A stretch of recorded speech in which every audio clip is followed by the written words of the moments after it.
qui conditionnera peut-être nos futures vacances. D'ailleurs, est-ce que vous y pensez déjà ? À mon avis, il y a beaucoup de monde qui y pense déjà parce que c'est vrai qu'avec la levée des restrictions sanitaires dans de nombreux pays, on a envie d'aller voir un petit peu ailleurs.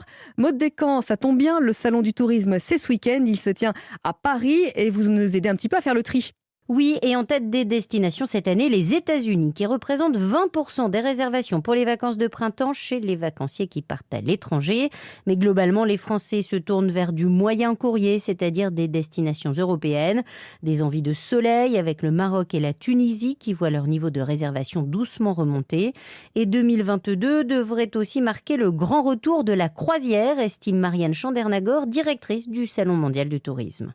On voit, si on doit parler du type du séjour, que la croisière commence à reprendre un peu des couleurs. C'est pas encore les tendances de 2019, s'il y a encore des protocoles sanitaires qui sont un peu stricts sur la croisière. Et si on doit citer vraiment une tendance qui marche bien, c'est les voyages nature, les vacances nature, donc réservés pour marcher en Europe du Sud notamment, Espagne, Italie, Grèce, Portugal. Ça pourrait être une tendance. Une région du monde reste à la peine, c'est l'Asie.